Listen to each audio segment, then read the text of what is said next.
Hello everyone, welcome to our channel science by Diksha ma'am. आज की video में हम करेंगे types of cells. Okay, so there are two types of cell, prokaryotic and eukaryotic cells. Last video में हमने पढ़ा था Robert Hooke examine the cell in 1665 और इसके साथ हमने पढ़ा था कि cell is made up of three types of materials and these are nucleus, cytoplasm and cell membrane. Okay, सो आज की वीडियो में हम करेंगे प्रोकैरियोटिक सेल और यूकैरियोटिक सेल में क्या डिफरेंस है। देखिए, वेरी माइन्यूट इन साइज। तो सबसे पहले लर्न करने की क्या ट्रिक है हमारे पास। देखिए, प्रो मीन्स होता है सिंपल टाइप की सेल, बहुत ही ज़्यादा छोटी, बहुत ही ज़्यादा सिंपल टाइप की सेल। मान लो पहले के टाइम में क्या होता था, पहले के टाइम में टेलीविज़न, छोटे टीवी आते थे, है ना, ब्लैक एंड वाइट। लेकिन आज का जो मॉडर्न टाइम है, मॉडर्न टेक्नोलॉजी है, उसके अकॉर्डिंग एलईडी, एलसीडी जो है हम घरों में यूज़ करते हैं। तो इसी तरीके से पहले के टाइम में जो है ऑब्जर्व किया गया था प्रोकैरियोटिक टाइप की सेल्स को, और आज के टाइम में जो है वो कब तक की सेल्स और जो है वो डिस्कवरी हो चुकी है यूकैरियोटिक टाइप के सेल की। बात करते हैं प्रो मीन्स प्रिमिटिव, या we can say that micro level की, ठीक है। और इसमें माइक्रो लेवल, ठीक है ना, माइक्रो और मैक्रो। देखिए, माइक्रो का मतलब क्या होता है, बहुत छोटा। देखिए, वेरी माइन्यूट इन साइज, यहाँ पे जो साइज होता है इन सेल्स का बहुत ही ज़्यादा छोटा होता है, सूक्ष्म होता है। Nuclear region not surrounded by nuclear membrane, मतलब क्या होगा, जो हमारे पास एक सेल होती है, तो सेल के अंदर जो न्यूक्लियस प्रेजेंट होता है, ठीक है, बट इसके अंदर न्यूक्लियर मेम्ब्रेन, सेल्स के अंदर वैसे तो क्या होता है, न्यूक्लियर मेम्ब्रेन प्रेजेंट होती है, बट पहले के टाइम में कोई माइक्रोस्कोप नहीं होते थे, तो और बहुत ही ज़्यादा छोटे टाइप के क्या थे, सेल्स थी। तो उसके अंदर न्यूक्लियस को देख पाना बहुत ही मुश्किल था, ठीक है। अगर न्यूक्लियस जो है उसके अंदर क्या था, एब्सेंट था बेटा, और न्यूक्लियस एब्सेंट था, so that means nuclear membrane भी क्या थी, एब्सेंट थी। सिंगल क्रोमोसोम्स इज प्रेजेंट, और वहाँ पे क्या था, सिर्फ एक क्रोमोसोम जो है वो प्रेजेंट था, ठीक है। उसके बाद एग्जाम्पल देखते हैं प्रोकैरियोटिक टाइप सेल का। एग्जाम्पल है बैक्टीरिया। बैक्टीरिया ऐसे होते बेटा जो हम नेक्ड आइज के थ्रू नहीं देख सकते, दैट मीन्स वो बहुत ही क्या है, माइक्रो लेवल के है, बहुत ही स्मॉल साइज के है, ठीक है। एग्जाम्पल में हम क्या लिखेंगे, बैक्टीरिया। नेक्स्ट देखते हैं यूकैरियोटिक सेल। अब यूकैरियोटिक सेल क्या होती है, अभी बताया था, यूकैरियोटिक मीन्स जो बिगर लेवल पे हो, ठीक है, जो सेल्स बिगर लेवल पे ऑब्जर्व की जा रही है, उसको हम कहते हैं यूकैरियोटिक टाइप की सेल। इसका सेल का साइज क्या होता है, इसमें लार्ज होता है, these are large in size. और क्या होता है, nuclear surrounded by nuclear membrane. जो हमारे पास सेल होती है, सेल के अंदर जो न्यूक्लियस होता है उसके चारों तरफ क्या होती है, nuclear membrane is present, and there are more than one chromosomes are also present, और यहाँ पे एक या एक से ज़्यादा क्रोमोसोम प्रेजेंट होते हैं। तो अभी बात करेंगे क्रोमोसोम्स की भी। आइए पहले देखते हैं एग्जाम्पल। एग्जाम्पल क्या होंगे यूकैरियोटिक टाइप के सेल के, these are amoeba, human and animals etcetera.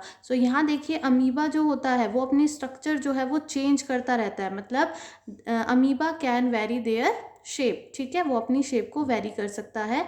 और उसके जो लेग्स होते हैं, जो फीट होते हैं, ठीक है, जो फीट होते हैं वो उसको किसी भी डायरेक्शन में वेरी कर सकता है। तो दैट्स वाई इनके फीट को, जो इनके फॉल्स फीट होते हैं, उसको हम बोलते हैं सूडोपोडिया, ठीक है। सूडोपोडिया यानी कि this is the spelling of PSEEDO, pseudopodia, ठीक है। मतलब क्या है, सूडो का मतलब क्या होता है, फॉल्स, और पोडिया का मतलब क्या होता है, फीट। तो ये अपने फीट को फॉल्स यानी कि नकली पैर, यानी कि किसी तरीके से भी चेंज कर सकता है। दैट मीन्स इसको हम क्या बोलते हैं, सूडोपोडिया। और अमीबा की जो स्ट्रक्चर होती है that related to the term pseudopodia. और इसके अंदर क्या होता है, इसके अंदर जो है वो यूकैरियोटिक टाइप के सेल्स होते हैं, क्योंकि ये लार्ज होती है साइज में, ठीक है। और इसके साथ साथ ह्यूमन, एनिमल्स एक्सेट्रा, ठीक है। बात करते हैं साइटोप्लाज्म की। अब साइटोप्लाज्म क्या होता है, अगर कोई भी सेल है जो उसके अंदर जो ये लिक्विड, ठीक है, ये जो लिक्विड पार्ट प्रेजेंट होता है that is called the cytoplasm. देखिए, liquid part of the cell in which the other cell organelles float. जितनी भी सेल ऑर्गेनलीज फ्लोट करती है। अब सेल ऑर्गेनलीज क्या होती है, सेल ऑर्गेनलीज का मतलब होता है कि जितनी भी सेल ऑर्गेनलीज, जैसे कि माइटोकॉन्ड्रिया है, गोल्जी अपरेटस है, वो सारी की सारी यहाँ पे फ्लोट करती है, इस लिक्विड पार्ट में फ्लोट करती है। ओके, इस तरीके से जैसे हमारी बॉडी में अलग अलग पार्ट्स होते हैं ना, तो इसी तरीके से सेल्स में भी अलग अलग पार्ट्स होते हैं। जैसे हम बात करें प्लांट सेल की, एनिमल सेल की, तो ऐसे काफ़ी सारे पार्ट्स और उनके अलग अलग फंक्शंस हैं। ठीक है, सो नेक्स्ट देखिए, other organelles float is called the cytoplasm. Okay, अब साइटोसोल क्या होता है? साइटोसोल का मतलब होता है the aqueous component of cytoplasm. जो भी एक्वस कंपोनेंट होता है साइटोप्लाज्म का, उसको हम क्या बोलते हैं? साइटोसोल। ठीक है, जो भी साइटोप्लाज्म में एक्वस वाटर का जितना भी कंपोनेंट प्रेजेंट होगा उसको हम साइटोसोल बोलते हैं। राइट, सो नेक्स्ट चलते हैं अब सेल ऑर्गेनेलिज। अब यहाँ पे एक वर्ड आया था सेल ऑर्गेनेलिज, यानी कि जैसे हमारी बॉडी पार्ट्स होते हैं और वो अलग अलग फंक्शंस क्रिएट करते हैं। जैसे कि हमारे लंग्स का काम क्या होता है, हमारे ब्लड का काम अलग होता है, एक्सक्रीटरी सिस्टम का काम अलग होता है। ठीक है, तो इसी तरीके से जो है हमारे पास सेल्स के अंदर जो सेल ऑर्गेनेलिज होती है उनके फंक्शन भी डिफरेंट होते हैं। सो देखिए, there are internal organs of the cells responsible for carrying out specific jobs to keep the cell alive. हमारे पास जो है वो इंटरनल ऑर्गन, सेल्स के अंदर इंटरनल ऑर्गन्स प्रेजेंट होते हैं जो कि अलग अलग जॉब्स को, स्पेसिफिक जॉब्स को जो है वो कैरी करते हैं और उनके फंक्शन को क्रिएट करते हैं ताकि सेल अलाइव रह सके, सेल जिंदा रह सके। ठीक है, सो नेक्स्ट करते हैं ऑस्मोसिस। देखिए, ऑस्मोसिस प्रोसेस हम कर चुके हैं जिसके अंदर वाटर जो है वो from higher concentration to lower concentration transfer होता है। ठीक है, किसका होता है? वाटर का। अब जो हम टॉपिक कर रहे थे that is the cell organelles. अब सेल ऑर्गेनेलिज क्या होती है? जो कि किसके अंदर? साइटोप्लाज्म के अंदर फ्लोट करती है। ठीक है, so what are these cell organelles? So there are many type of cell organelles. So हम मेन डिस्कस करेंगे इसमें। Living part of the cell having definite shape, structure and functions bounded by plasma membrane. जो भी living part है, जैसे हमारी body में almost सभी लिविंग पार्ट है, जैसे कि लंग्स है, हमारे हार्ट है, अगर कोई भी एक ऑर्गन काम करना बंद कर दे तो हमारे पूरी बॉडी का सिस्टम जो है वो खराब हो जाता है। ठीक है, तो इसी तरीके से सेल ऑर्गेनेलिज होती है, ये पूरे सेल को कंट्रोल करके रखती है। राइट, सो लिविंग पार्ट होती है ये सेल का, और जिसकी एक डिफाइनाइट शेप होती है। जैसे हमारे हार्ट की डिफाइनाइट शेप होती है, हमारे लंग्स की एक डिफाइनाइट शेप होती है, तो इसी तरीके से सेल ऑर्गेनेलिज की भी एक डिफाइनेट शेप होती है, एक स्ट्रक्चर होती है और कुछ फंक्शंस होते हैं। ठीक है, और जो कि प्लाज्मा मेम्ब्रेन के अंदर ही क्या होते हैं? सारे के सारे बाउंड होते हैं। ठीक है, उसके बाद देखिए, the cell organelles are, so we can discuss one by one. So first one is endoplasmic reticulum. अब क्या होता है एंडोप्लाज्मिक रेटिकुलम?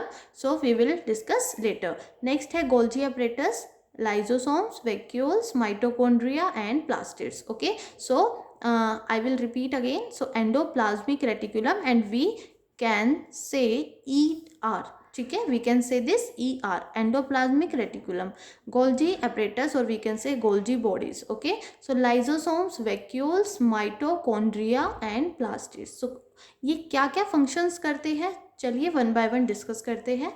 सो देखिए, first is endoplasmic reticulum and I can say E.R. So देखिए, it is the network of membrane present in cytoplasm. सो ये क्या होता है?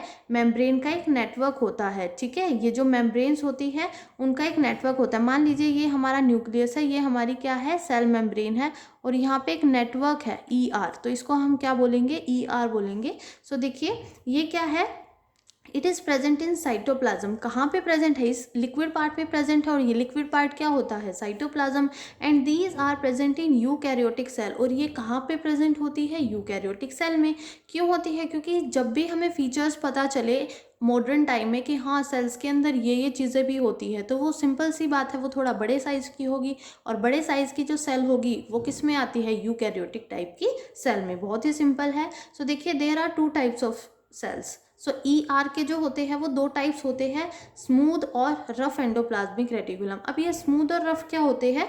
चलिए देखते हैं। It is made up of tubules. ये ट्यूबुल से मिलके बना है, लाइक दिस।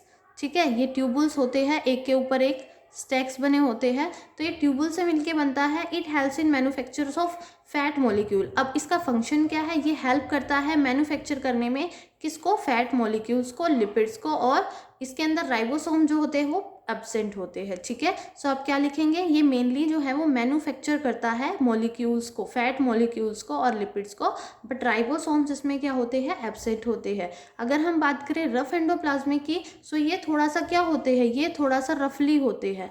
इस तरीके से, ठीक है। ये थोड़ा सा क्या होते हैं, रफली होते हैं। सो इनको हम बोलते हैं RER, rough endoplasmic reticulum we can say. So it is made up of vesicles. अब ये जो है वो वेसिकल से मिलके बनते हैं, ठीक है। ये जो है वो वेसिकल से मिलके बनते हैं। उसके बाद है help in manufacturing of protein. अब ये तो क्या बनाते हैं, फैट मॉलिक्यूल्स और लिपिड, और ये क्या बनाएंगे, प्रोटीन की मैन्युफैक्चरिंग करेंगे। सो मेनली इनका फंक्शन क्या है, मैन्युफैक्चर करना। स्मूथ का क्या है, मैन्युफैक्चर करना फैट मॉलिक्यूल्स को और लिपिड्स को। बट रफ का क्या है, रफ का मेन फंक्शन है प्रोटीन्स को मैन्युफैक्चर करना और एंड कंटेन्स राइबोसोम्स। बट इसके अंदर क्या होता है, एक डिफरेंस है। जो रफ एंडोप्लाज्मिक रेटिकुलम होता है यहाँ पे एक राइबोसोम प्रेजेंट होता है, ठीक है। और कहाँ पे होता है, सरफेस पे, ठीक है। सो चलिए देखते हैं एक बार सेल ऑर्गेनेलिस किस तरीके से होती है और कहाँ पे फ्लोट करती है और क्या इनका फंक्शन होता है, वो हम नेक्स्ट वीडियो में डिस्कस करेंगे। तो एक बार देख लेते हैं किस तरीके से ये प्रेजेंट होते हैं। तो हम बात करते हैं प्लांट सेल की, ठीक है। सो प्लांट सेल में कौन कौन से सेल ऑर्गेनेलिस होती है और कहाँ कहाँ पे किस तरीके से वो प्रेजेंट होती है। सो देखिए सबसे पहले ये क्या है, ये हमारी जो है वो है आउटर स्ट्रक्चर, और इस आउटर स्ट्रक्चर को हम क्या बोलते हैं, this is called the plasma membrane, okay. So देखिए सबसे पहले हमारे पास हम स्टार्ट करते हैं गोल्जी वेसिकल से। तो ये जो है ये रिलीज करती है, और ये इस तरीके से जो ट्यूबल्स बनी हुई है इनको हम बोलते हैं गोल्जी एपरेटस और गोल्जी वेसिकल्स। ये जो हमारी है this is the cell wall, और ये पूरी सेल को प्रोटेक्ट करती है, ठीक है। ये इनर जो आप देख रहे हो inner membrane, this is called the cell wall. उसके बाद ये है पेरोक्सीसोम। पेरोक्सीसोम का क्या फंक्शन होता है, पेरोक्सीसोम जो है पर ऑक्साइड की फॉर्मेशन करता है और साथ में फैटी एसिड को भी क्या करता है, वो बनाता है। उसके बाद है गोल्जी बॉडीज। अब गोल्जी बॉडीज ये होती है जो कि गोल्जी वेसिकल्स को क्या करती है, रिमूव करती है अपने अंदर से। उसके बाद this is the central vacuole. ये क्या होता है, सेंट्रल वैक्यूल। अब एक बात ध्यान से देखिए, किसी भी सेल में न्यूक्लियस बीच में होता है, बट यहाँ पे सेंट्रल वैक्यूल जो है वो बीच में है, बट जो न्यूक्लियस है आप देख सकते हो ये न्यूक्लियस है, और यहाँ पे क्या है, ये जो है वो पेरीफेरी पे प्रेजेंट है। मतलब पेरीफेरी का मतलब होता है कि बीच में प्रेजेंट ना होकर कि वो सरफेस पे कहीं भी हो सकता है, ठीक है। उसके बाद है सेंट्रल वैक्यूल हो गया हमारा। उसके बाद ये जो है वो है क्लोरोप्लास्ट। अब क्लोरोप्लास्ट जो है मेनली ग्रीन कलर के लिए प्रेजेंट होता है। उसके बाद है साइटोप्लाज्म, ठीक है। यहाँ पे क्या होगा, ये साइटोप्लाज्म, ये जो व्हाइट आप पार्ट देख रहे हो दिस इज द साइटोप्लाज्म। उसके बाद this is the structure of mitochondria, and mitochondria is also called the energy currency of the cell in the form of ATP molecules. ये हम माइटोकॉन्ड्रिया में डिस्कस करेंगे, ठीक है। ATP का मतलब क्या होता है, एडिनोसाइन ट्राई फॉस्फेट। उसके बाद है ये सेल मेम्ब्रेन है हमारी जो कि पूरी सेल को प्रोटेक्ट करती है।